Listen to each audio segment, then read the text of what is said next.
There are names, names that no one dares to speak, because when you do, someone might hear you from the other side of reality. They say sound travels through the air, but a name, a true name, travels through the warp. I remember the first time I heard that warning. An old priest, trembling in the candlelight, whispered it to me as if the air itself could betray him. He told me, "Do not speak the names, scholar, not even in prayer. The warp listens." I laughed back then. I thought it was fear, superstition, the language of the ignorant. After all, I was a man of knowledge, a servant of truth, a historian of the Imperium. I believed the Emperor's light could banish any shadow, but the Imperium is built upon fear, and in that fear lies a strange kind of faith. People burn books they cannot read. They kill those who dream too loudly and they whisper prayers to a corpse, hoping it will keep the darkness away. I used to watch the pyres, the flames eating through flesh and parchment alike. I saw mothers scream as their children were dragged away for saying words they did not understand. Sometimes, even a slip of the tongue was enough. A syllable misplaced, a name spoken too clearly. They said it was heresy, that words could summon demons, that a single name could tear open the veil of reality. I didn't believe them. I thought it was myth, a way for the ecclesiarchy to keep the masses silent, but then came the night I heard it. A whisper, not from a man, not from any living thing. It came from the air itself, soft, endless, familiar. It called a name no mortal should ever hear. And in that moment, I understood. There are truths that do not need belief, only silence. I once thought fear was the weapon of tyrants. Now I know. It is a shield, a fragile one, but the only thing standing between us and them. I thought it was superstition, until I saw the warp. The first time I saw the warp was through the window of a ship. They called it a translation, a crossing from real space into the immaterium. But it wasn't travel, it was surrender. The stars vanished. The void turned fluid like black water folding upon itself, and beyond it, light began to move, not forward, but alive. Colors I had no name for, shadows that shimmered. Voices without mouths. It felt like standing inside a heartbeat, one that wasn't mine. At first, I thought it was beautiful, a storm made of dreams and nightmares swirling as one. Then came the pain, not of flesh, but of thought. Every memory screamed. Every emotion tore itself open. You could feel the anger of a dying soldier, the sorrow of a mother holding ash, the laughter of a murderer echoing beside the cries of his victim. That is the warp, not fire, not void, but emotion, raw and alive. It feeds on us, on every fear we hide, every desire we bury. It mirrors them, magnifies them until they take form. That is how the gods were born. Not from nothing, but from us. I realized then, the warp is not evil. It does not hate. It simply is.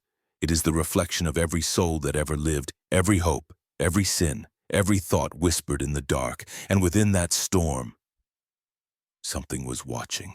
It had no face, no voice, only intent. It felt me, and I felt it. Since that moment, I have never slept in silence again, because when I close my eyes, I still see that ocean of madness, and I still hear them. Their whispers, their laughter, their rage, their joy, they are not myths. They are not gods in the way we were taught. They are emotion given shape, desire given form. The echo of humanity, multiplied 1,000-fold, and in the endless sea of the warp. 4 shadows rose higher than all others. 4 that the priests call the great enemy. 4 that the Inquisition forbids to name. And in all that is forbidden, nothing is feared more than the four chaos gods. We call it the warp, others call it the sea of souls, the immaterium, the realm beyond all things.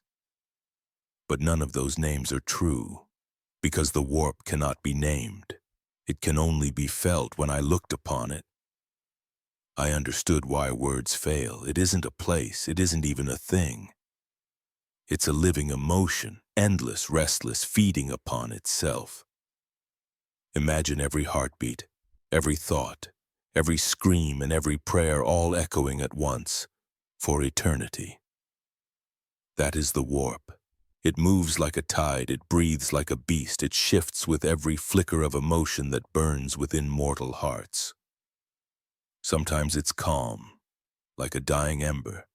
Sometimes it roars, like a storm that devours, and when I stared into it, it stared back, not with eyes, but with knowing. It knew me. Every guilt I buried, every fear I hid, but every desire I pretended not to have. It laid them bare, and for a heartbeat, I saw myself reflected in that ocean of madness. The priests say the warp is evil, that it is the home of demons and corruption. But that is only half of the truth. The warp is not evil, and it is not good, it simply is. It is the shadow cast by consciousness, the echo of thought, the reflection of the soul. We made it, all of us. Every tear shed, every rage unleashed, every hope whispered into the void. They all sink into the warp and never leave. It remembers, it grows, it learns. So when I tell you that the warp is alive, I do not mean it breathes like flesh. I mean it feels, it reacts to us, and we to it. That is why it cannot be contained, because the warp is us, every soul, every dream, every sin ever committed, all drifting together in a storm without end. And within that storm, the first currents began to move. The warp listens, it always has. Every cry of rage, every whisper of despair, every breath of hope, they all ripple across that endless sea. When one man kills another, the warp shivers. When a mother weeps for her child, the warp mourns with her. When billions scream in war, the warp burns red with fury. Each emotion is a drop in that ocean, but together they become a storm. The immaterium is shaped not by matter, but by meaning. By feelings so strong they tear through reality itself. The anger of a single warrior may fade, but the anger of 1,000 worlds, that never dies, and so it gathers. Every passion, every fear, every wound ever carved into the soul of mankind, all drifting, colliding, merging, until emotion itself becomes a force. I have seen it happen. I have felt the tide shift when the Imperium wages war. The warp grows violent, waves of crimson rage rising higher and higher. When famine spreads or sickness claims a planet, the warp rots and festers.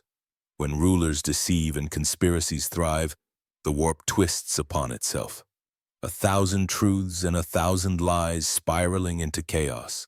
And when pleasure turns to obsession, when art becomes madness, the warp sings. It hums with desire, sweet, poisonous, eternal. You see now, don't you? It isn't the gods who made us, it's us who made them. Every emotion has weight, every act leaves a scar, every dream, every nightmare, every prayer whispered in the dark. They all feed something, and that something listens still. I used to believe emotions died with the flesh, but the warp keeps them. It keeps everything. Love and hatred, faith and despair, pride and shame, it cherishes them all, twisting them into shapes beyond comprehension. It is the cradle of thought and the tomb of reason. The warp is creation and corruption, woven together as one. And from that union, the first powers began to stir. There was a time before the four had names. The warp was young then, wild, formless, beautiful in its madness. But emotion is never still, and as mortals grew, Their passions deepened. War, suffering, hope, desire. Each one burning brighter than the last, each one echoing louder across that infinite sea. And in the heart of that storm, something began to take shape. It started as whispers, ripples of thought that refused to fade. Then, like storms forming from heat and wind, those emotions gathered, collided, and became something more. I cannot say when the first truly awoke. No one can, but I know how. Every drop of blood spilled in anger, every scream of victory, every blade raised in vengeance. They painted the warp crimson, and from that endless violence, a presence rose, a roar made of every battle ever fought, the embodiment of wrath. Then came the sickness, the slow decay of hope. When the dying prayed for peace that never came, the warp answered with pity twisted into love. From despair grew comfort, from rot came warmth, and in that warmth something smiled. When the ambitious sought control, when minds played games with destiny itself, the warp shimmered with thought, ever changing, never resting. Schemes within schemes, lies birthing new truths. And from that chaos of minds, another awoke, a being of change, of secrets, of dreams that reshaped the world. And finally, when the artists and the mad reached for perfection, when pleasure became pain and beauty became sin, the warp sang louder than ever before. The song was sweet, too sweet, and from that final note, the last god opened their eyes. 4 voices, 4 hungers, 4 reflections of all we are. They were not born in the stars, not crafted by divine will. They were born within us. And from that endless storm they rose, 4 beings, born not from heaven or hell, but from mankind itself. The first time I heard it, I was standing in the middle of hell. The air burned with smoke and iron. The sky was black, torn apart by fire and ash. Men screamed, machines screamed, and beneath it all, the earth trembled, as if it wanted to swallow us whole. The stench of blood and oil filled the air, thick, metallic, suffocating. It clung to the lungs, seeping into every breath, turning the taste of life into rust. I remember the sound of bolters, the weight of the blade in my hand, the way it vibrated with every impact, like the weapon itself wanted to kill. We fought for hours, maybe days. Time doesn't move where death reigns. The sun rose and fell, but we never noticed. We were trapped in a storm of rage that had no beginning and no end.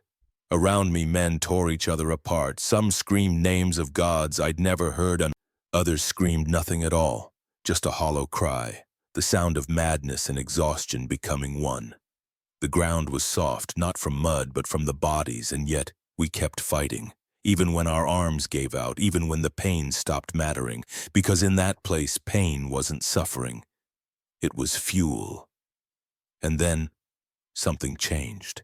The noise, the screams, the gunfire, the explosions. It wasn't just chaos anymore. It became rhythm. It became music, the roar of engines, the clash of metal, the last breath of the dying. They all blended into one song, a hymn of violence, a hymn of blood. I felt it before I understood it, a pulse, deep, ancient, resonating through the marrow of my bones, not in the air, not in the ground, everywhere. It called to us, to me. Men dropped their weapons and fell to their knees. Others laughed like beasts and charged again into certain death. Their eyes, oh, their eyes, they burned with something more than hate. It was devotion. It was worship.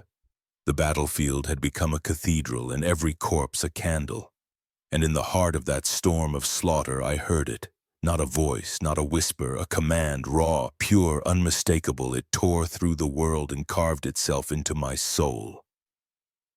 Blood. For the blood god. The words were not spoken. They existed. They were truth. And the world obeyed. Warriors screamed them as they fell. Others shouted them as they killed. The very wind carried them across the field, as if the planet itself had learned to pray, blood for the blood god, skulls for the skull throne. Even the dying smiled through broken teeth. Even the afraid found peace in death. And when I looked at my hands, shaking, dripping red, I realized I didn't know whose blood it was. Theirs, mine, everyone's. It didn't matter, because at that moment I finally understood. Wrath is eternal, and in wrath there is faith. After the battle ended, silence should have followed, but it didn't. The guns fell quiet, the screams faded, yet the war still echoed inside my skull. Every heartbeat sounded like a drum, every breath a growl. I walked among the corpses through rivers of blood still warm, and for the first time, I felt small, insignificant, as if the world had stopped being mine. There was no victory that day, no honor. Only the weight of something far greater, pressing against the air. I remember looking to the sky, a sky torn open by smoke, and feeling it watching me. Not with eyes, not from above, but from everywhere. It was presence without form, judgment without mercy. It didn't speak, it didn't need to. The rage that had consumed the battlefield, it hadn't died. It had simply moved, gathered, focused, until all that fury, all that violence had a center. And in that center, there was him, Khorne, the blood god, the lord of skulls, the eternal rage. I did not see him. No mortal could. But I felt his attention, like the moment before lightning strikes. The air thickened, the blood beneath my boots trembled, my heart beat once, hard enough to hurt, and I knew he was looking back. There was no voice, no word of comfort, only truth, raw and merciless. He did not care who I was. He did not care what I had fought for. He cared only that I had fought, that I had killed, that I had bled, and in that instant, I understood why so many worship him. Because Khorne does not demand belief. He rewards strength. He recognizes fury. He sees the power in those who refuse to kneel. For him, war is not chaos. It is purity. No lies, no deception.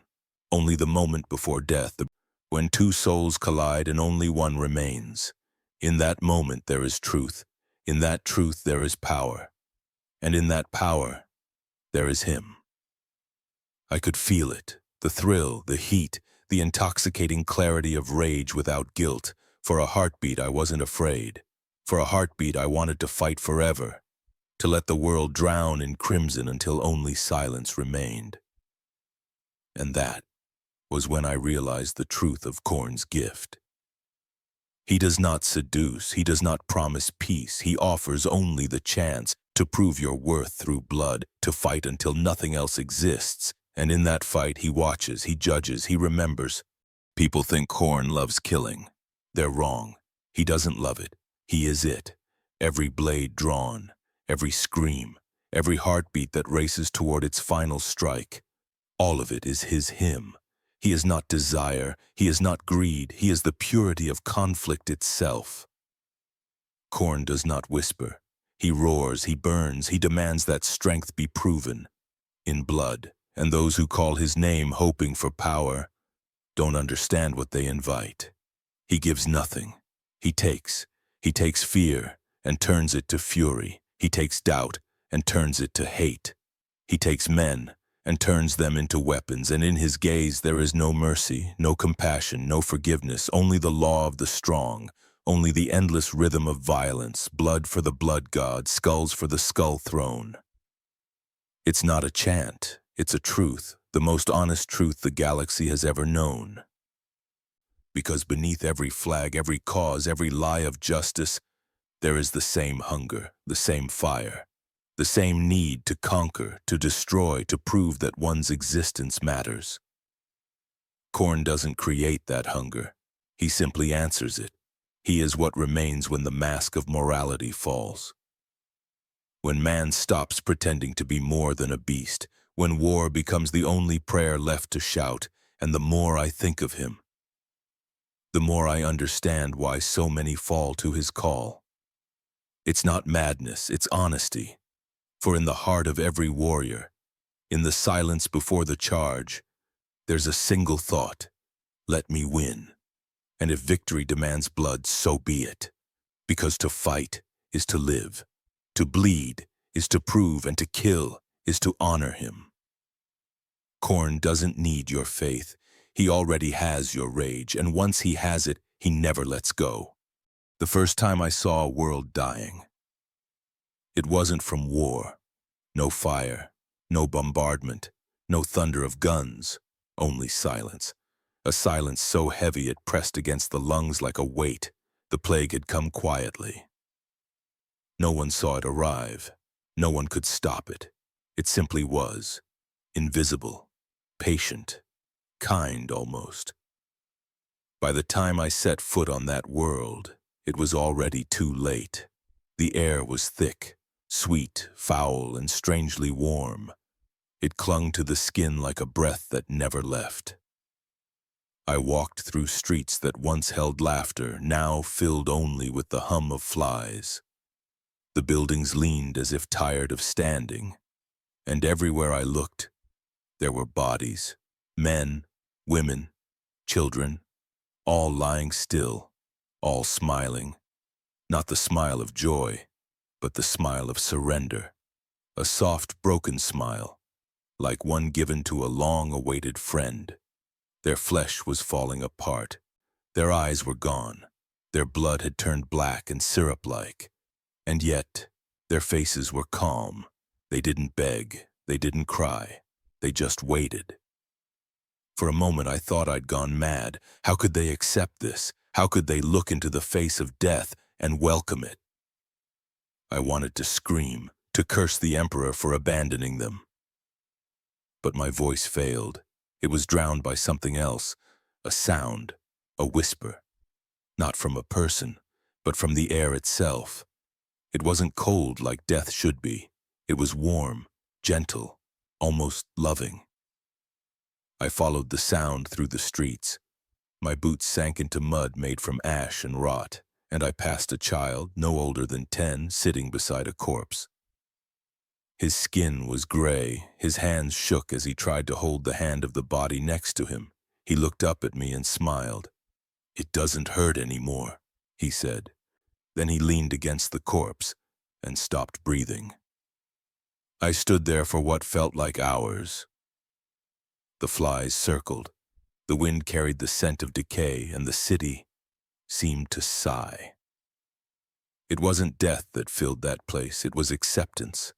Each corpse, each soul seemed to whisper a single truth, that there was no need to fear the end because someone was already waiting for them. Not cruel, not vengeful, just patient. And as I watched the last light fade from their eyes, I felt it too, that strange warmth, that terrible comfort. It was like the world itself was being held, cradled, rocked gently to sleep. And I realized then, they weren't dying alone. They were being welcomed. I couldn't see him, but I could feel him. The father of decay, the lord of flies, the great corruption. He was everywhere, in the air, in the soil, in the soft breath of the dying. They smiled, because they had already met him. They smiled, because he had already taken their pain. They smiled, because he loved them. At first I thought it was a curse, a punishment sent by the gods, but as I stood among the dead, I began to understand. Decay was not chaos. It had order, it had rhythm, it had warmth. The bodies that melted into the earth did not vanish, they returned. Their flesh became soil, their blood became nourishment, their breath became wind. It was horrifying and beautiful, because in death there was creation, in rot there was life. The plague was not a destroyer. It was a cycle, a whisper that said, "You have suffered enough. Rest now." And behind that whisper, I could feel him. Nurgle, the plague father, the grandfather of decay. He was not a monster lurking in shadow. He was presence, soft, vast, ancient beyond time. Where others bring judgment, he brings acceptance. Where others bring pain, he brings peace. His children, those who worship him, call him Father. And they mean it. They laugh as their bodies rot. They sing while their skin peels away. They hold each other close, their bones cracking under the weight of disease.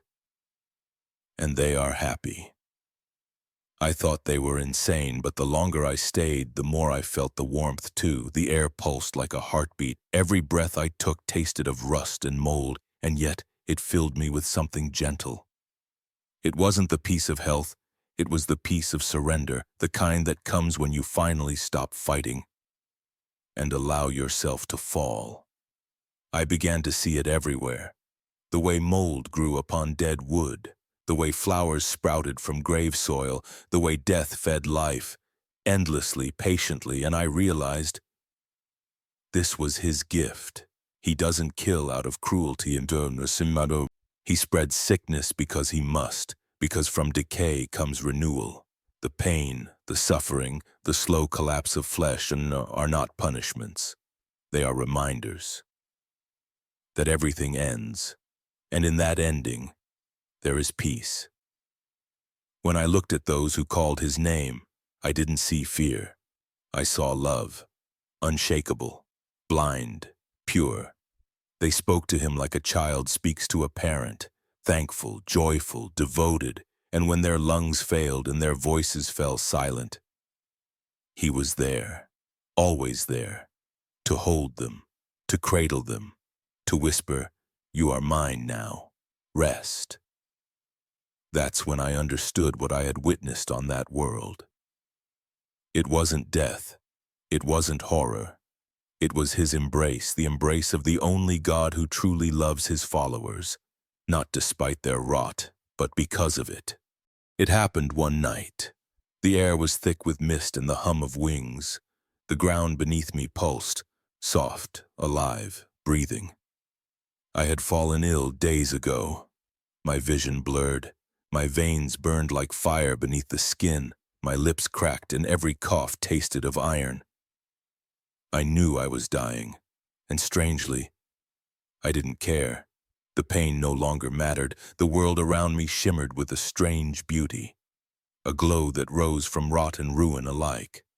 The walls were covered in moss. The air shimmered with spores, each one dancing like dust caught in the light of a dying sun. And then I heard it, a laugh, low, deep, filled with joy. Not mockery, not cruelty, just warmth. It came from everywhere and nowhere, from the wind, from the earth, from within my chest. I fell to my knees. The disease had eaten through me, but I felt no fear, only comfort. I whispered, not to the emperor, not to the saints, but to him. "Father, if you are real, take me." The wind stilled. The buzzing of flies grew louder until it was all I could hear. 1,000 tiny wings singing the hymn of the dying. And then he answered, not with words, with a feeling, a warmth that spread from my chest to my fingertips. It didn't heal me. It didn't stop the decay. It simply held me. I looked at my hands, the skin melting, the flesh breaking, and yet I smiled, because in that moment I understood his truth. Nurgle does not bring despair, he brings release. He does not punish, he forgives. He loves the broken, he cherishes the lost. He gathers those forgotten by all others and gives them peace. He is the God of the end, but also the beginning, the rot and the bloom that follows. When I finally fell to the ground, the world around me grew quiet. The pain faded, and in the silence, I heard him whisper, "Rest now, child, you are home." My last breath left my body like a sigh, and I smiled, just like they did. I was not always afraid of the warp. Once, I thought I could understand it. I was a scholar of the Ordo Malleus, a man of logic, reason, and faith. I believed knowledge was a weapon, a light that could burn away the darkness, so I studied. I read, I listened to the whispers that others refused to hear. Until one day, I found the library. It wasn't built of stone or steel, it was alive. Walls that pulsed like veins, shelves that grew from the floor like bones, and books, thousands of them, breathing softly in the dark. When I opened the first one, it sighed. Its words weren't written in ink. They moved, they changed. Every sentence was different each time I looked. I thought it was madness, but no, it was intelligence. Something was writing back. I felt a presence, a will, not cruel, not kind, just curious. It wanted to be known, to be read, to be understood. The air shimmered with thought, symbols twisted in the corners of my vision. Ideas formed and unformed like waves. And as I read, I realized something impossible. The books weren't describing the warp. They were the warp. Every theory I believed, every truth I trusted, unraveled in front of me. Not destroyed, just rewritten. Reality bent, not violently, elegantly, like a sentence corrected by an unseen hand. I looked down. The words on the page were glowing. They spelled my name. Then the letters changed. They became something else, something older, something that wasn't a word but an intention. And I heard it, a voice, not from the page, from everywhere. Soft at first, then louder, then laughing, not mockingly, joyfully, like a teacher amused by a child who finally understands. It said, "Knowledge is the first illusion." I froze. The voice continued, each word folding over itself, echoing backward and forward at once. "You think you read me, but it is I who reads you." The walls began to breathe faster. The books shuddered, their pages fluttering like wings. I felt something warm in my chest, a light. It grew, and then split into 1,000 fragments. Thoughts I had never thought before, visions of things that hadn't yet happened. Worlds within worlds, meanings behind meanings. My mind was expanding and breaking at the same time. And in that breaking, I saw him, a shimmer, a presence without form, 1,000 eyes opening inside one.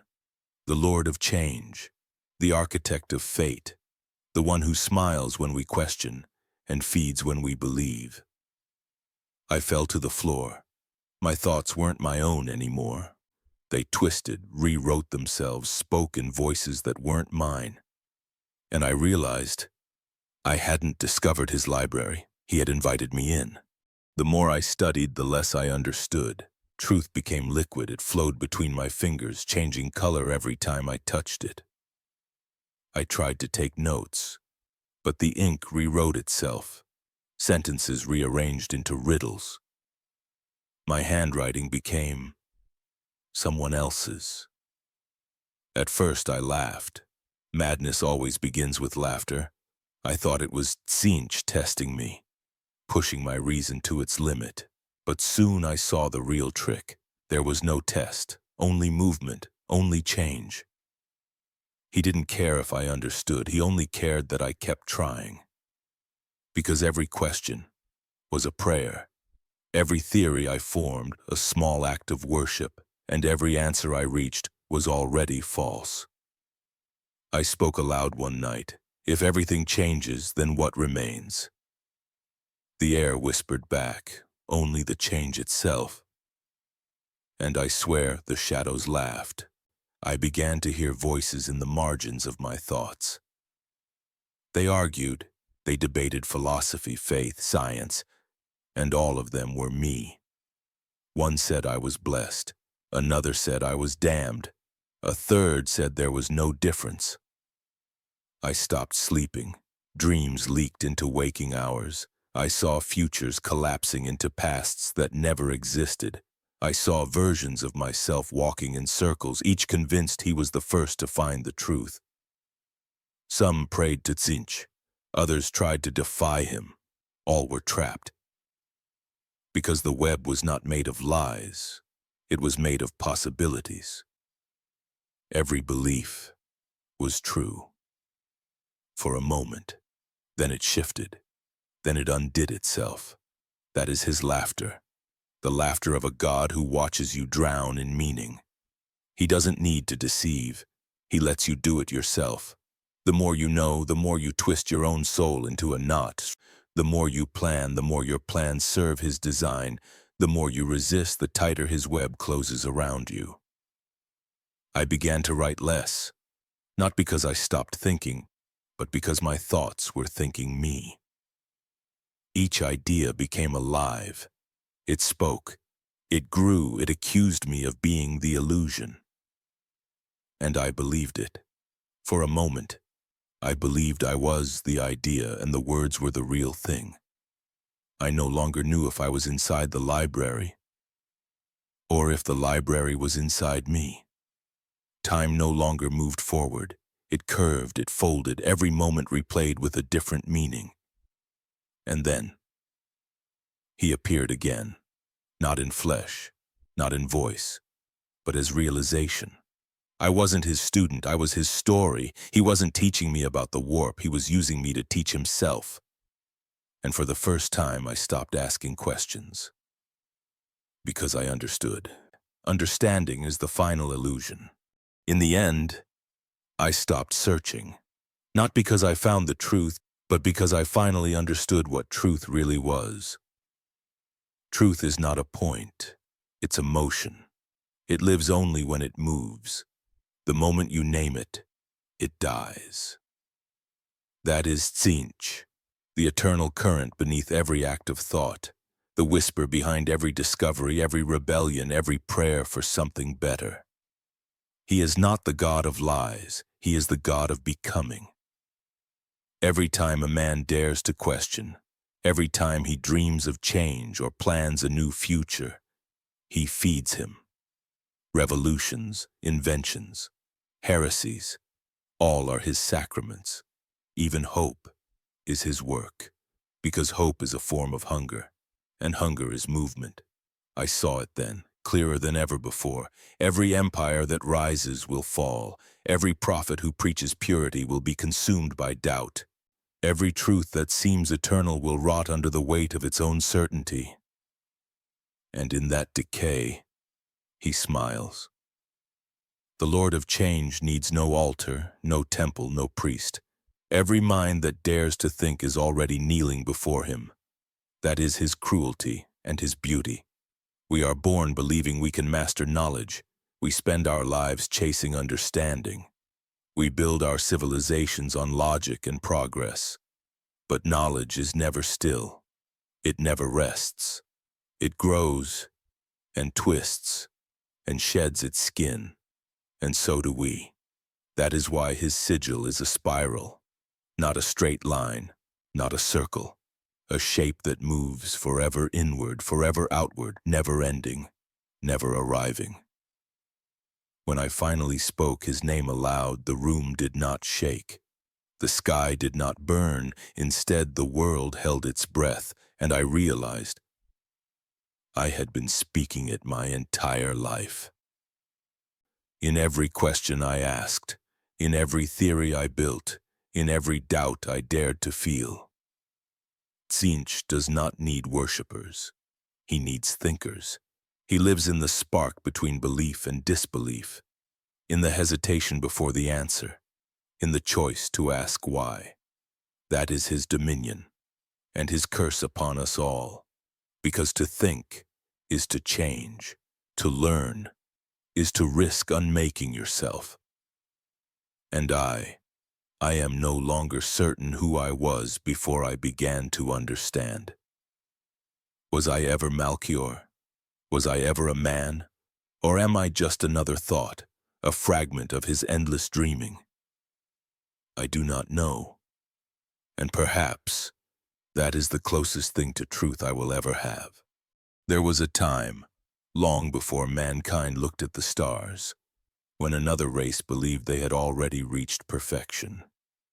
The Eldari, the ones who thought themselves eternal, the artists of existence, sculptors of pleasure, masters of the soul. They had conquered every world they desired and found no more meaning in conquest. So they turned inward. They began to build temples not for gods, but for sensations. They carved cathedrals made of light and sound, each one a shrine to a new form of delight. Every note, every color, every touch, crafted to pierce the heart of ecstasy itself. And slowly, their hunger grew. Pleasure became obsession. Desire became worship.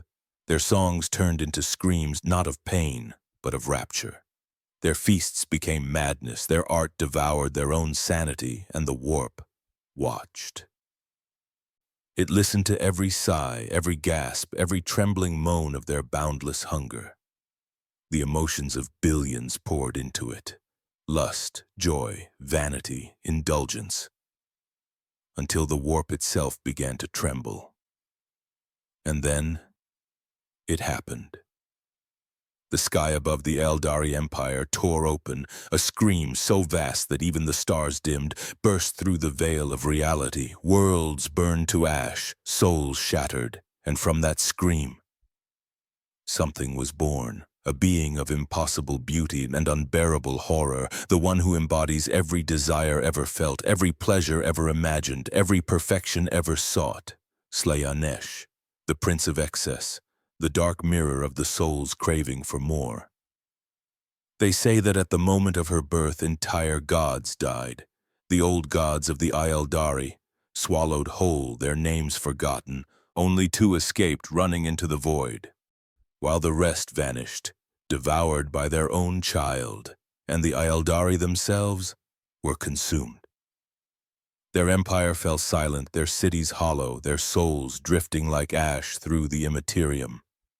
Only fragments remained, the craft worlds fleeing into the dark, carrying their guilt like a curse. I've read their stories, I've seen their ruins, and I've felt something, like a whisper. Soft, elegant, almost kind, slipping through the cracks of thought. They say Slaanesh still feeds on them. Every Eldari soul belongs to her from the moment it's born. Even now, their greatest fear is not death, but the embrace that comes after it. Because when she reaches out, you will not scream, you will sigh, and you will believe you've found peace before you disappear. They call her the Prince of Pleasure. But those words are too small. Pleasure, that is only the beginning. What she offers is more than comfort, more than lust, more than joy. She offers perfection. I have seen men fall to her without ever touching her name. Painters, who spent their final breath chasing a shade of color no one else could see. Musicians, who carved symphonies from their own heartbeat. Warriors, who killed not for victory but to feel the rhythm of the fight. Scholars, who whispered to the stars trying to learn their secret light. Each of them thought they were different. Each believed they were free. But every spark of obsession, every moment of awe, fed her. That is her true gift. She doesn't command you. She lets you believe the desire was yours all along. And then, she waits. The artist paints until his hands bleed. The singer chokes on the final note. The lover breaks beneath his own hunger. And in that moment, just before collapse, a soft voice comes. A whisper as gentle as silk. "You've done well," it says. "Now let me show you what perfection truly feels like." No screams, no threats, just warmth. A warmth that fills every corner of the soul, until nothing else remains. That is how she feeds, through beauty, through creation, through the need to be more. You see, Slaanesh doesn't tempt the wicked. She tempts the pure, the ones who love deeply, the ones who dream endlessly, the ones who cannot accept that the world will never be perfect. And so they build, they sing, they love, They fight until their hearts crack open. And she drinks from the light that spills out. Oh, I used to think such stories were metaphors, but one night while studying a forbidden manuscript, I found myself staring at a page that shimmered, as if alive. There were no words, only a reflection. My reflection. And for a moment it smiled back at me. It wasn't cruel, it wasn't dark, it was beautiful. And that terrified me more than any demon ever could. Because I understood. That smile wasn't hers. It was mine. There was a night when I heard it. The song. It came through the static of the vox. A faint melody at first. Soft, gentle, almost human. I should have turned it off. I should have prayed. Instead, I listened. The notes were beautiful, too beautiful. They didn't echo in the air. They echoed inside me. Every sound brushed against memory, and every memory began to shine. I saw her face, the woman I once loved. I saw the stars above the trenches, the color of home before the wars. I saw myself, young, unbroken, dreaming of something more. The melody wrapped around it all. It wasn't music, it was truth. The truth that every wound longs to be touched. The truth that every heart, no matter how faithful, still yearns for more. And as it grew louder, I felt the world fall away. The candlelight trembled, my body went numb, my thoughts no longer mine. I heard whispers within the song, thousands of voices, men and women, laughing, crying, sighing, not in pain, in bliss. Their joy was endless, their surrender absolute, and in that moment, I understood why so many never come back. She doesn't force you to kneel, you choose to, because for one heartbeat, she gives you everything. Every love you've lost, every dream you buried, every moment you wished could last forever. All return to you. Perfect, whole, eternal. And then, silence. No pain, no fear, just nothing. When I awoke, I was on the floor, blood on my lips, tears on my face. The vox was silent, the song was gone, but I could still feel it, faintly and inside my chest, a single note trembling beneath the silence. They say Slaanesh takes your soul when you give in. I don't think that's true. She doesn't take it. She becomes it. Maybe that's the final perfection, to vanish, inside the beauty you once desired. Sometimes, I still hear it. Late at night, when the world sleeps, a single tone, soft, distant, calling my name. And I wonder, how many of us are already singing along?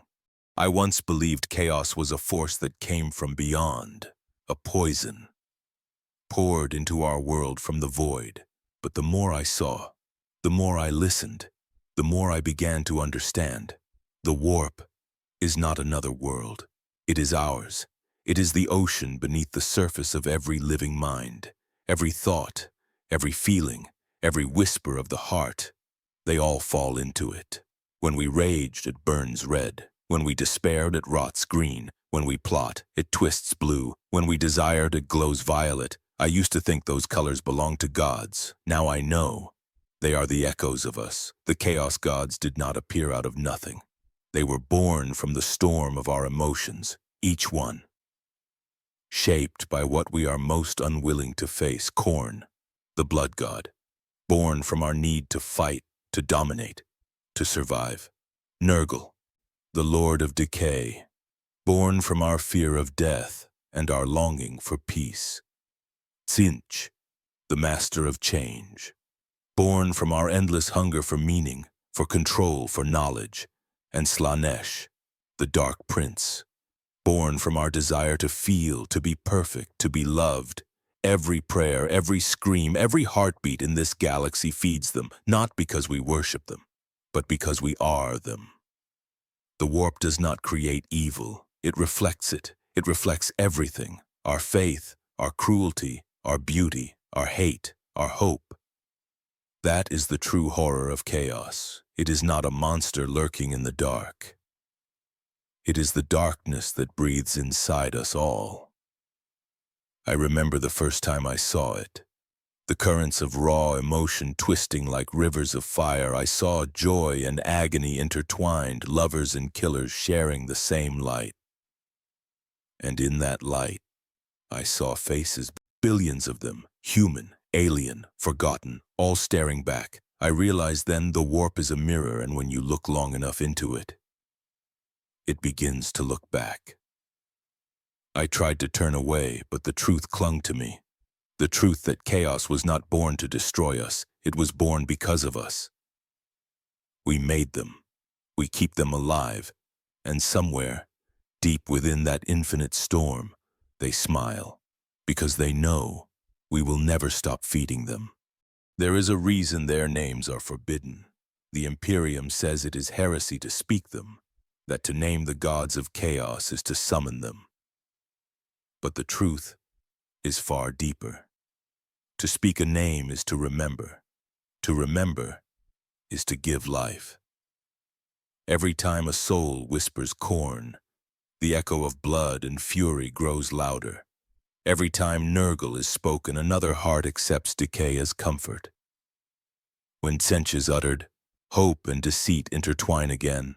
And when Slaanesh crosses a trembling tongue, the song begins anew. Their power is not bound to temples or idols. It lies within the memories we refuse to forget. That is why the priests demand silence.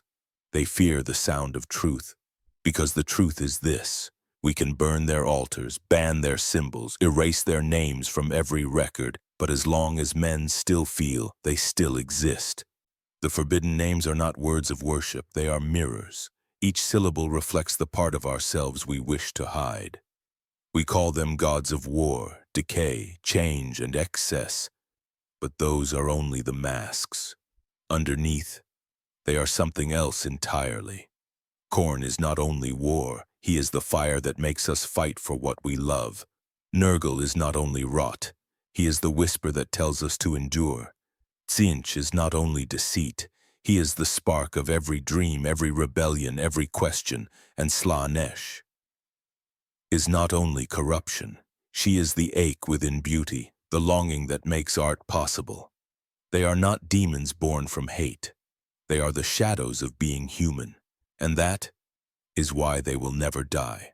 No victory will silence them, no faith will erase them, because to destroy chaos, we would have to destroy ourselves. And sometimes I wonder if that is why the Emperor remains silent. Perhaps even he knows. He is fighting not against monsters, but against the reflection of his own creation. The four names are forbidden, not because they are evil, but because they are true. When we speak them, we remember who we really are. And maybe that is the greatest heresy of all. I have not slept for how many nights now? The candles burn down to ash. The wax melts and reforms over and over. And every time the flame flickers, I hear them. The voices, soft, familiar, but wrong. They whisper through the cracks in the silence, through the space between thoughts. Sometimes they use my name. Malchior. It is not the sound that terrifies me. It is how gentle they sound, like an old friend, like my own voice, speaking from another mouth. I tried to drown them out. I prayed, I wrote, I burned the words, but the smoke carried their laughter. And now, when I close my eyes, I see the warp, not as a storm, not as fire, but as something alive, breathing, watching, waiting. I once thought the warp was chaos, mindless, raging energy. But now I see it is patient.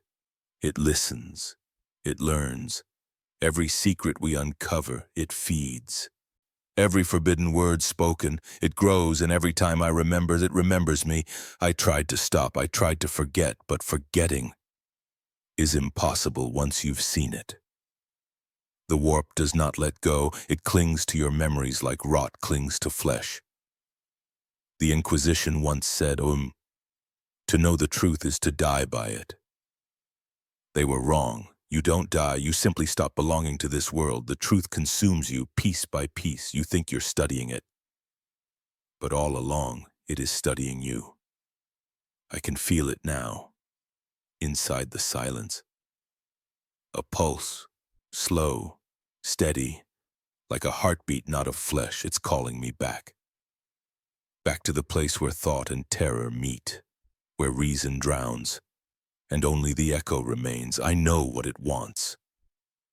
It wants me to finish, to speak the words I swore never to say, the words that should never have been written, the names that were forbidden. And yet, as I sit here, with the ink drying on this page, I realize something terrible. Knowledge was never the curse. The curse was believing I could hold it and stay human. The walls are breathing now. The air moves like water. Every shadow bends, listens. I can hear the ink whispering beneath my hand. The words twist, change, rewrite themselves. They no longer belong to me. It started with the dreams. At first they were fragments, voices behind the veil, promises I couldn't understand, then faces, too many to count, each one smiling, each one knowing. When I wake, my mouth tastes like ash. My hands shake, but not from fear, from recognition. Because I know those faces, I have seen them. In the depths of the warp, they look like the people I once loved, the ones I lost, but their eyes are hollow mirrors, reflecting something ancient, something that waits behind the veil of thought. Sometimes I wonder if I ever left that place. If this room, this light, this journal are just another dream the warp allows me to believe. I told myself I was strong enough to resist it, that faith could protect me. But faith is a thin wall, and the warp seeps through every crack. Now, when I speak, my words echo, not with sound, but with presence. Another voice beneath mine, quieter, older, wiser. It finishes my sentences. It laughs when I pray. It tells me that I was chosen to see. I do not know if I am still Malchior Venn. I remember his name, his mission, his fear, but I no longer remember what it felt like to be only him. There is a warmth in surrender, a strange peace in the unraveling of the self. When you stop fighting the whispers, they no longer hurt. They become part of you, and you, part of them. Maybe that is the truth the Inquisition tried to bury, and not that knowledge destroys you, but that it absorbs you. And once you are part of it, you can never go back. I can hear them now, all of them. Their laughter, their rage, their hunger, their love. 4 voices, 4 songs, 4 eternal truths. They are no longer outside, they are within, and in this moment, I understand. To know them is not to worship. To know them is to become them. The ink runs dry, the candles flicker out, the silence breathes once more. And as the darkness closes in, I hear the last whisper, "Welcome home, Malchior." I don't know how long it has been. Time doesn't move here. It stretches, folds, disappears. There is no sound, except the echo of my own breathing. And even that feels borrowed. When I open my eyes, I see nothing. No light, no walls, only the slow pulse of something vast and alive. Perhaps this is death, or perhaps this is what waits beyond it. If you hear this, if these words have reached you, then I have already gone too far, too deep. You must be wondering who I am, why I spoke the forbidden names, why I looked into the dark when all others turned away. I wish I could tell you that it was courage, but it wasn't. It was hunger, the same hunger that has devoured countless before me, the hunger to know. I thought I could learn without being consumed. I thought knowledge would save me. But the truth is heavier than salvation. It crushes. It bends the mind until it no longer remembers where it began. The warp doesn't kill you. It keeps you. It holds your thoughts like insects in amber, frozen, still whispering, long after the body fades. Sometimes I hear the others, the lost inquisitors, the heretics, the faithful, all of them, still speaking, somewhere beyond the veil, each voice begging to be remembered. And I wonder, am I one of them now? Another echo in the endless storm? A fragment of thought still clinging to its name? Maybe that's why I'm still speaking. Maybe this voice, these words, are not for you. Maybe they're for me, a way to remember what I once was. But if you are listening, then hear me. There is no end, no peace, only the pause before the next whisper. I can feel it now, the edges of myself coming apart. Like ash scattered on a silent wind, there are voices all around me. They do not shout, they do not scream, they wait. They wait for me to stop, to surrender, to let the last piece of my name slip into their hands.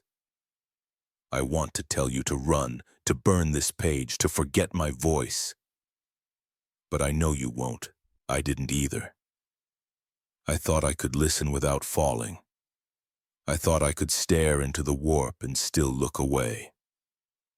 Now, when I speak, another voice moves with mine, quieter, older. It says things I don't remember knowing. It tells me your name, it whispers your thoughts, it laughs softly when I hesitate. If you have come this far, if you have heard everything I've said, then you already feel it. The pull, the invitation, it begins as curiosity, then fascination, then a hunger. And when you hunger enough, it will know you. I can't stop you. No one can. The only choice left is silence. So listen carefully to my last words. Do not seek them. Do not call them. Do not speak their names, even in jest. Each syllable is a key. Each key opens a door that does not close. If you hear a voice in the dark tonight, soft, sweet, calling your name, don't answer.